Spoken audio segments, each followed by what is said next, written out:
समाज के अंदर बहुत जल्दी मीटिंग हो जाती है, फलां लड़की को फलां लड़के ने गांव में छेड़ा है, पंचायत बैठ जाती है, इतना रुपया जुर्माना दो या शादी, सजा मुतय्यन हो जाती है, पंचायत बैठ जाती है। वाह रे गांव के पंचायतियों, मुबारकबादी के लायक हो तुम। लेकिन दिल पे हाथ रख के बताना, जिसने आपके मोहल्ले में फजर की नमाज न पढ़ी हो उसके लिए तुमने कौन सी पंचायत की है? असर की नमाज के वक्त वो अपने खेत में खेत जोत रहा था, तुमने उसके लिए कौन सी पंचायत की है? और अगर नमाज छोड़ने पर पंचायत नहीं कर सकते हो तो फिर लड़के और लड़की के मामले में लेके भाग गया या जिना कर लिया और उसके लेके पंचायत इतने रुपए जुर्माना दे लड़के वाला, तुमने फलां की लड़की की जिंदगी बर्बाद कर दी। वाह साहब, लड़की की जिंदगी बर्बाद, लड़का। मैंने कोर्ट के अंदर एक बहस में लेडी वकील की ये बहस सुनी है अपने कानों से कि जब वो लेडी वकील लड़के का मुकदमा लड़ रही थी और लड़के का मुकदमा जेंट्स वकील लड़ रहा था, लड़की का मुकदमा जेंट्स वकील और लड़के का मुकदमा लेडी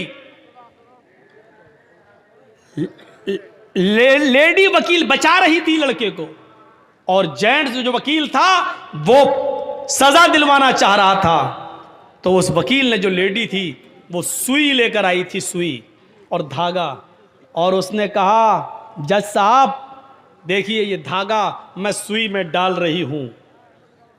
उस बहस में हम शामिल थे, देख रहे थे, सुन रहे थे। ऐसे जब धागा सुई तक ले जाती थी और सुई को ऐसे कर लेती थी, देखिए साहब धागा सुई में नहीं जा रहा है ऐसे, तो जज मुस्कुरा के कहता है मैडम आप सुई तो हटा लेती हैं तो धागा अंदर जाएगा कैसे? कहा जज साहब अब आपको फैसला कर देना चाहिए, जब लड़की खुद अपने आप को अगर बचाने लगे तो लड़का उसके साथ रेप कर कैसे सकता है? मेरे कहने का मकसद यह है कि लड़के की रेप की जुर्रत तभी होती है जब लड़की की तरफ से उसको इशारे मिलते हैं, उसको मौके मिलते हैं, उसको अवसर मिलते हैं, उसको टाइम मिलता है, उसको जगह मुतय्यन की जाती है। उस वक्त जिना कह लो या रेप कह लो या ये कह लो कि जिना बिर रजा। और फिर जब उस लड़का लड़की से शादी के लिए मना कर देता है तो लड़की इसी रजामंदी के साथ किए हुए जिना को रेप में चेंज कर देती है, रेप में बदल देती है मेरे भाइयों। और जज को फैसला सुनाना पड़ा और लड़के को बाइज्जत बरी करना पड़ा।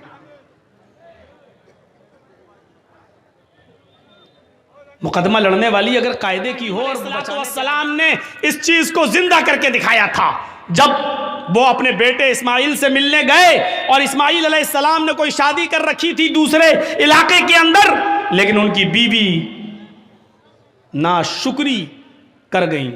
इब्राहिम अलैहिस्सलाम ने दरवाज़ा खटखटाया तो इस्माइल अलैहिस्सलाम घर में मौजूद न थे। उनकी बीवी ने दरवाज़ा खोला, पहचान नहीं पाई ये कौन है। पूछा जी कौन? कहा ये इस्माइल का घर है जी। वो कहाँ गए? जंगल में गए हैं शिकार के लिए। अच्छा तुम उनकी बीवी हो? हाँ। घर में गुजर बसर कैसा चल रहा है? बहुत बुरा चल रहा है। सुबह खा लो तो शाम को नहीं मिलता, शाम को खा लो तो सुबह नहीं मिलता। इतनी सी बात कही थी। मेरी माँ बहनें सुने, ये बात उनके मतलब की है, सुने। अगर मेरी उर्दू समझ में आ रही है तो वैसे आना चाहिए, टीवी के सीरियल देखती हैं हिंदी वाले तो आना चाहिए। हमसे यूपी में एक मीडिया वाले ने पूछा कि मौलाना आप तो हिंदी उर्दू बोलते हो तो बंगाल में आपकी तकरीर लोग कैसे समझ जाते हैं? मैंने कहा बंगाल से ज़्यादा तो मेरी बात कहीं समझने वाले हैं ही नहीं, कैसे समझ जाते हैं? ये बात कैसे कह रहे हो? मैंने कहा देखिए मैंने चुनाव में एक ही इशारा किया था, बड़े नुकसान से बचने के लिए छोटा नुकसान करना पड़े तो कर दो। बंगाल वालों ने समझ लिया और एक तरफा वोट डाल दिया। एक तरफा वोट। तो जितनी बात बंगाल के लोग हमारी समझते हैं उतना तो कहीं नहीं समझते। यूपी में देखो कैसी खींचातानी चल रही है। अभी देखिए पूरा खेल खेला जा चुका है, बिसात बिछाई जा चुकी है। खुद मोदी को आस्तीन के सांप मिल चुके हैं। हमारे ही लोगों में ऐसे लोग भी मिल चुके हैं जो पसे पर्दा उसकी मदद करने के लिए तैयार हैं। उनको मालूम है कि 2 सीट भी हम नहीं जीतेंगे, उनको मालूम है कि हमारी 2 सीट भी नहीं निकलेगी, लेकिन 100 सीटों पर खेल बिगाड़ने का उसी का तो इनाम है, उसी का तो पैसा है, उसी की बदौलत तो हमारी यूनिवर्सिटियां, मेडिकल कॉलेज और ये सारी चीजें चल रही हैं। उनको मालूम है अच्छी तरीके से, वरना वक्त के हालात के तनासुर में देखिए, मॉब लिंचिंग को देखिए, एनआरसी और सीए पर होने वाले एहतजाज में एकतरफा गोलियों से ठोक दिया गया, मार दिया गया, रहम नहीं आ रहा। इन तमाम चीजों को देखते हुए जर्जीस ने यह कहा है, मैं नहीं कहता कि मेरे लिए फला पार्टी अच्छी है, यकीनन कोई पार्टी अच्छी नहीं है, लेकिन इस वक्त यूपी में आपको यह देखना है कि हमारा बड़ा नुकसान किस में है और छोटा नुकसान किस में है। हमें छोटा नुकसान गवारा कर लेना चाहिए बड़े नुकसान से बचने के लिए। किसी पार्टी का नाम नहीं लिया, फिर भी मीडिया उछालेगी क्या, मौलवी जर्जीस ने कहा, अखिलेश का मौलवी। आपके बंगाल में क्या कह रहा था, ममता का मौलाना। कहां छिपा है? जिस दिन से ममता जीती है, कमीना मेरा नाम ही लेना भूल गया, अंदर चली गई, बैकग्राउंड हो गई, पता नहीं कहां चली गई। जी हिंदुस्तान की एंकर पता नहीं कहां चली गई, छुप गई। अब मैं उससे पूछता फिर रहा हूं बंगाल की हर तकरीर में, कहां छिपी है? जर्जीस तो शेर की तरह धार रहा है, तू कहां छिप गई है? किस बिल में चली गई है? कहां? उसका पता नहीं है। अब यूपी में खेल बिगाड़ने की कोशिश होगी और जो चीज हमने बोली भी नहीं है वो दिखाई जाएगी वहां। अभी यूपी में कोई तकरीर मेरी नहीं हो रही है, मैंने पहले कह दिया 6 महीने, अभी जब तक यहां इलेक्शन नहीं हो जाएगा मैं नहीं बोलूंगा, मैं तकरीर ही नहीं करूंगा यूपी में। क्यों? क्योंकि मेरी एक तकरीर चाहे जुमे का खुतबा भी दूं, वो भी उसको उछाल के और इधर उधर का बिहार बंगाल का लाके टीवी वाली उसको जोड़ देगी, इधर उधर का लाके, देखिए मौलवी ये बोला, बोलेंगे हम बंगाल में और दिखाएगा कि यूपी में बोला, क्योंकि ये झूठ इन्होंने अपने बाप से सीखा है। ये झूठ इन्होंने अपने बाप से, अब बाप का नाम नहीं लूंगा, आप जानते हैं वो बाप कौन है। इन्होंने अपने बाप से झूठ बोलना सीखा है और बाप ने झूठ बोलने का इनाम इनको दिया है। तो मेरे भाइयों, हमारे ऊपर भी तलवारें लटकती हैं, वला तौकन्न वालिदैक। अगर समझ रही हो मेरी माँ बहनों तो सुनो, हजरत इब्राहिम अलैहिस्सलाम ने कहा घर में गुजर बसर कैसा चल रहा है? कहती है बहुत बुरा, सुबह खा लो तो शाम को नहीं मिलता, शाम को खा लो तो सुबह नहीं मिलता। हजरत इब्राहिम ने कहा मैं जा रहा हूँ, जब इस्माइल घर पे आ जाए तो उनसे कहना एक बुजुर्ग आदमी आया था, एक बूढ़ा आदमी आया था, उसने तुम्हें सलाम कहा है और एक मशवरा दिया है कि अपने घर की चौखट बदल लो। चौखट समझते हो ना? अपने घर की चौखट बदल लो। इस्माइल की बीवी कहती है बुढ़ा सटी आ गया, चौखट तो मेरी सही है, सर्दी में धूप भी आती है, गर्मी में हवा भी आती है, ये बुढ़ा कह रहा घर की चौखट बदल लो। इस्माइल अलैहिस्सलाम जब शिकार करके वापस आते हैं, कहा कि एक बुढ़ा आदमी आया था, आया होगा, हाँ, फिर सलाम का, अच्छा सलाम कहा, समझ गए कि मेरे बाप हैं जी, और पता नहीं, और कहा कि पता नहीं वाली बहकी बहकी बातें कर रहा था, बुढ़ा था, सटिया गया था। कहने बताओ तो क्या कहा उसने? कहा अपने घर की चौखट बदल लेना। कहा बीवी तुमने क्या कहा उससे? कुछ नहीं, उसने पूछा था घर का गुजर बसर कैसा चल रहा, मैंने कह दिया बहुत बुरा, सुबह खा लो तो शाम को नहीं मिलता, शाम को खा लो तो सुबह नहीं मिलता। कहो आए मेरी बीवी, वो बुढ़ा मेरा बाप था, तुम उसकी बहू हो, और उसने जो ये कहा है कि अपनी चौखट बदल लेना, इसका मतलब ये है कि उसने तुम्हें तलाक देने का हुक्म दिया है मुझे। उसने इशारा कर दिया है कि घर की चौखट ठीक नहीं है, आपकी बीवी तो ऐसी होनी चाहिए, चाहे उसे खाना मिले या न मिले, हर हाल में वो अल्लाह का शुक्र अदा करे, और उसको ये कहना चाहिए कि हम हर हाल में अल्लाह के शुक्रगुजार हैं, उसने जिस हाल में मुझे रखा है ठीक है। लेकिन तुमने ये जुमले न बोलकर ये कह दिया बहुत बुरा हाल है, सुबह खा लो तो शाम को भूखी रहती हूँ, शाम को मिल जाए तो सुबह भूखी उठती हूँ, ये जुमले तुमने कहा, तुमने अपने रब की नाशुक्री की, अल्लाह की नाफरमानी की है, नाशुक्री की है, और मेरे बाप ने तुम्हें तलाक देने का हुक्म दिया है, अब तुम एक पल भी मेरे साथ नहीं रह सकती हो, मैं तुम्हें तलाक दे रहा हूं। इतनी सी बात पर तलाक। तुम तो अपने शौहरों से पता नहीं क्या क्या कह देती हो। जा, पूरे महीने की तनख्वाह मिल गई, फेयर एंड लवली कब की खत्म हो गई, अभी तक नहीं ला रहे। पाउंड्स क्रीम कब की खत्म हो गई, अभी तक नहीं ला रहे। जब से तुम्हारे घर में आई हूं परेशानी तो हूं, आराम मिला कब? या अल्लाह, कितने खतरनाक जुमले हैं। इन जुमलों को जबान से कहने से पहले तेरी जबान कट के जमीन पर गिर क्यों नहीं गई? ये जमीन फट क्यों नहीं गई? तू इस जमीन के अंदर समा क्यों नहीं गई? कैसे ये जुमले तेरे मुंह से निकल जाते हैं? दोबारा उन्होंने जब दूसरा निकाह किया और शादी की, फिर एक अरसे के बाद इब्राहिम अलैहिस्सलाम जब दोबारा गए, इस्माइल शिकार के लिए गए हुए थे, दरवाजा खड़खड़ाया, दूसरी बीवी निकल के आई। आप कौन? कहा मैं फलां जगह से आया हूं। इस्माइल कहाँ है? वो शिकार करने गए हैं। अच्छा ये बताओ कि तुम्हारा गुजर बसर कैसा चल रहा है? अल्हम्दुलिल्लाह, बहुत अच्छा। हर हाल में अल्लाह का शुक्र है, अल्लाह ताला ने मुझे जिस हाल में रखा है मैं उस हाल में खुश हूँ। इब्राहिम अलैहिस्सलाम ने कहा जब इस्माइल आ जाएं तो कह देना एक बुजुर्ग आया था, उसने तुम्हें सलाम कहा है और कहा है कि अपने घर की चौखट को बरकरार रखना। ठीक है, घर की चौखट। वो भी ताज्जुब करने लगी, घर की चौखट ठीक है? अरे हमने कब कहा गलत है? तुम होते कौन मशवरा देने वाले? ठीक है तो ठीक ही है। जब बीवी को पूरी बात बताई बीवी ने इस्माइल को, तब कहा कि वो चौखट तुम हो और इब्राहिम अलैहिस्सलाम मेरे बाप ने कहा इसको बरकरार रखना, क्योंकि तुमने अल्लाह का शुक्र अदा किया है। शुक्रगुजार औरत को तो पूरा वाक़या बताने का मकसद यह कि माँ बाप की बात मानना। घर बार से निकालने को कहें तो निकल जाओ, लेकिन माँ बाप के सामने उफ भी मत करना। कितने लोग हमसे मिलते, मौलाना मेरी औलाद मेरा कहना नहीं मानती, मौलाना मेरी औलाद मेरा कहना नहीं मानती। कुछ ऐसी तकरीर करना कि औलाद को कुछ असर हो। हज़रत उमर फारूक के पास एक शख्स आता है, हज़रत उमर फारूक के पास एक सहाबी आते हैं और कहते हैं कि अमीरुल मोमिनीन मेरा बेटा दिन पे दिन नालायक होता जा रहा है, दिन पे दिन मेरा बेटा नाफरमान होता जा रहा है, उसको आप बुलाइए और उसको समझाइए। सुनो, इब्राहिम हज़रत उमर ने कहा अच्छा बुलाओ बेटे को। बेटे को बुलाया गया। हज़रत उमर ने कहा ये तुम्हारे बाप हैं? हाँ। खूब डांटा, शर्म नहीं आती? इस उम्र में अपने बाप को सताते हो, नाफरमानी करते हो, अपने बाप का दिल नहीं रखते हो, अपने बाप का काम नहीं करते हो।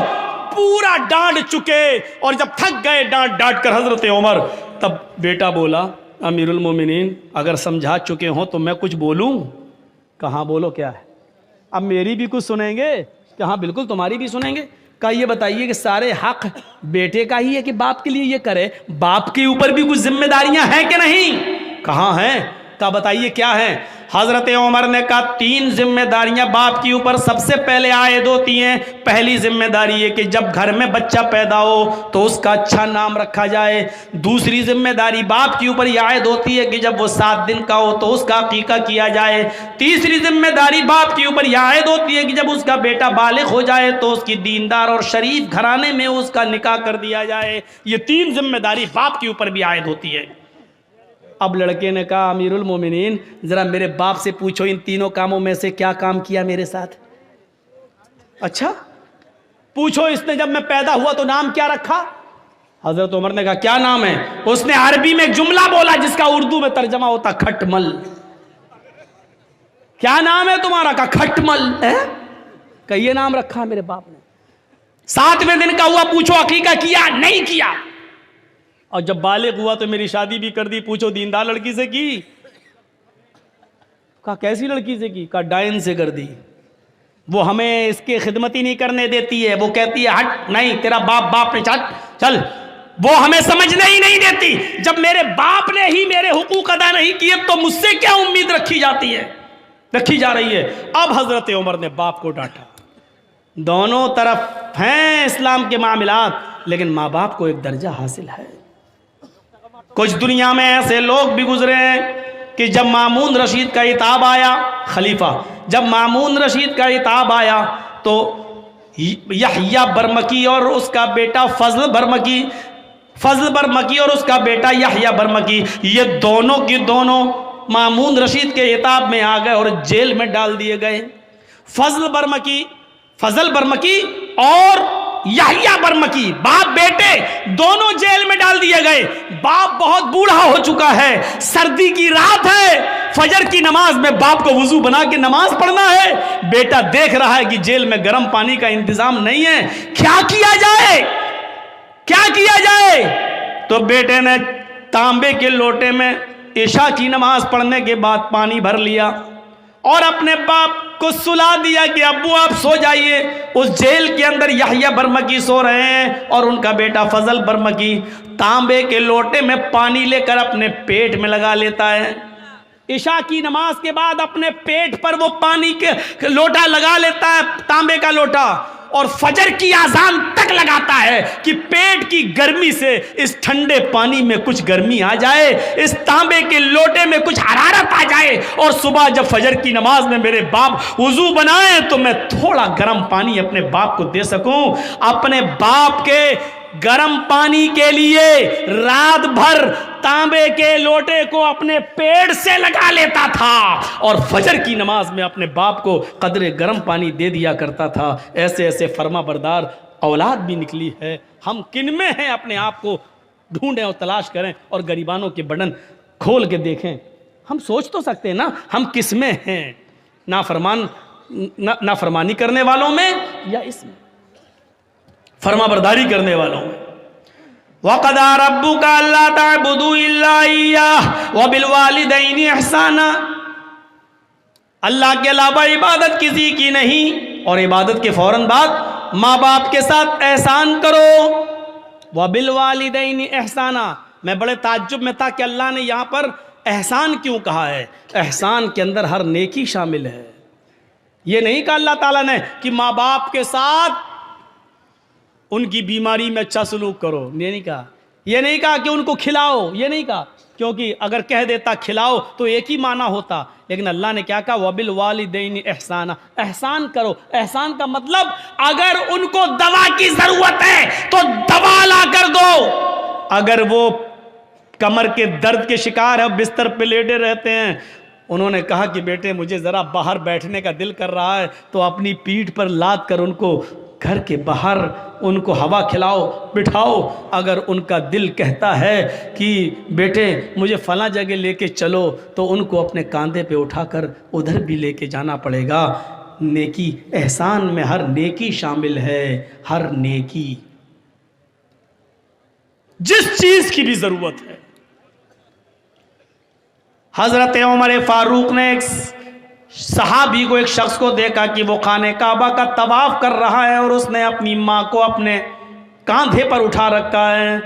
हजरत उमर फारूक ने उसको देखकर मुस्कुराया, फरमाया तुमने जन्नत कमा ली, तुम अपनी माँ को तवाफ करा रहे हो इस हाल में कि तुम्हारी माँ लंगड़ी है और आंखों से अंधी है। तुमने अपनी माँ को तवाफ कराया, अपनी गोद में लाद कर उसको खाने काबा का तवाफ करा रहे हो, तुमने जन्नत कमा ली। अपनी माँ को तवाफ कराने वाला सहाबी क्या कहता है, अमीरुल मोमिनीन, क्या मैंने अपनी माँ का हक अदा कर दिया? मैं अपनी माँ का पेशाब पायखाना धोता हूँ क्योंकि आंखों से अंधी है, पैरों से लंगड़ी है। मैं अपने माँ का पेशाब पायखाना साफ करता हूँ, इसके कपड़े भी धोता हूँ। मेरी माँ ने तब उम्रा करने की गर्ज से मुझसे गुजारिश की है, तो मैंने उसका तवाफ कराया और अपने कंधे पर लाद कर इसको तवाफ करा रहा हूँ। क्या मैंने अपनी माँ का हक अदा कर दिया? हजरत उमर मुस्कुरा कर कहते हैं, अपनी माँ के हक की अदायगी की बात करता है। तेरी माँ जब तुझे पैदा कर रही थी, तुझे जन रही थी, तुझे अपने पेट से बाहर निकाल रही थी, और उसको जनते वक्त पैदा करते हुए जो तकलीफ एक औरत को होती है, जब उसको वो तकलीफ हो रही थी और उसके मुंह से जब पहली चीख निकली, आह, जब तू अपने माँ के पेट से बाहर आ रहा था और दर्द की वजह से जब तेरी माँ कराई, चिल्लाई, उसने कितनी चीखें मारी है मुझे पता नहीं, उसने कितनी आवाजें दी है मुझे पता नहीं, लेकिन दर्द की पहली आवाज जो उसके मुंह से निकली, आए मेरे दोस्त, अभी तो तूने अपनी माँ की उस पहली आवाज का भी हक अदा नहीं किया, उसकी पूरी जिंदगी का तू हक क्या अदा करेगा? अभी तो तूने अपनी माँ के पैदा करते वक्त होने वाली तकलीफ की पहली दर्द की आवाज का भी हक अदा नहीं किया। आदमी अपनी माँ के लिए कितना भी कर ले, लेकिन अपनी माँ का हक अदा नहीं कर सकता है। नहीं, मुमकिन ही नहीं है कि वो अपनी माँ का हक अदा कर ले। तो दूसरी चीज, वला तउक़न्न वालिदैक व इन अमराकन तखरुज मिन अहलिक व मालिक। तीसरी चीज पर नजर डालिएगा, हमारे मुआशरे के अंदर ये आम हो चुकी है। वला तत्रुकन्ना सलातन मक्तूबतन मुतअम्मिदन फ़इन्न मन तरका सलातन मक्तूबतन मुतअम्मिदन फ़क़द बरिअत मिन्हु ज़िम्मतुल्लाह। आए माज़, फर्ज नमाज कभी भी कसदन जानबूझकर मत छोड़ना। फर्ज नमाज क्या बोलूं, कहां से शुरू करूं और कहां पे ख़त्म करूं। नमाज के सिलसिले में हमारी सोसाइटी, हमारा समाज क्या है?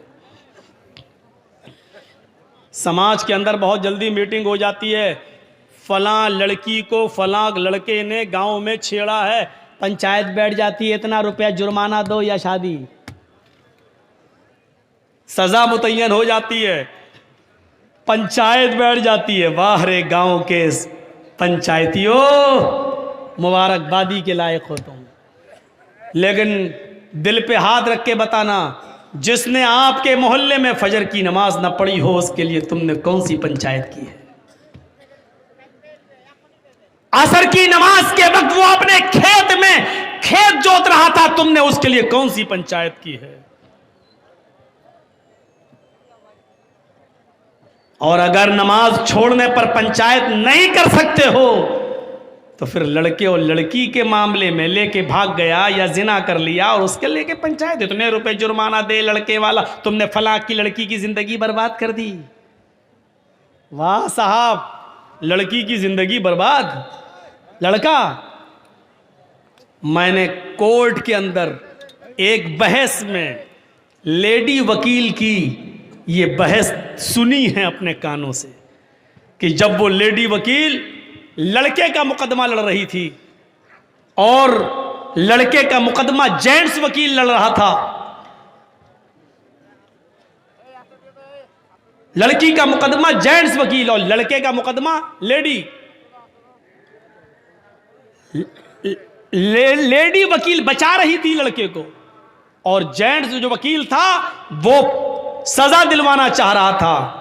तो उस वकील ने, जो लेडी थी, वो सुई लेकर आई थी, सुई और धागा, और उसने कहा, जज साहब देखिए ये धागा मैं सुई में डाल रही हूं। उस बहस में हम शामिल थे, देख रहे थे, सुन रहे थे। ऐसे जब धागा सुई तक ले जाती थी और सुई को ऐसे कर लेती थी, देखिए साहब धागा सुई में नहीं जा रहा है ऐसे, तो जज मुस्कुरा के कहता है, मैडम आप सुई तो हटा लेती हैं तो धागा अंदर जाएगा कैसे? कहा, जज साहब अब आपको फैसला कर देना चाहिए, जब लड़की खुद अपने आप को अगर बचाने लगे तो लड़का उसके साथ रेप कर कैसे सकता है? मेरे कहने का मकसद यह है कि लड़के की रेप की जुर्रत तभी होती है जब लड़की की तरफ से उसको इशारे मिलते हैं, उसको मौके मिलते हैं, उसको अवसर मिलते हैं, उसको टाइम मिलता है, उसको जगह मुतय्यन की जाती है। उस वक्त जिना कह लो या रेप कह लो या ये कह लो कि जिना बिर रजा। और फिर जब उस लड़का लड़की से शादी के लिए मना कर देता है तो लड़की इसी रजामंदी के साथ किए हुए जिना को रेप में चेंज कर देती है, रेप में बदल देती है मेरे भाइयों। और जज को फैसला सुनाना पड़ा और लड़के को बाइज्जत बरी करना पड़ा। मुकदमा लड़ने वाली अगर कायदे की हो और बचाने पे आ जाए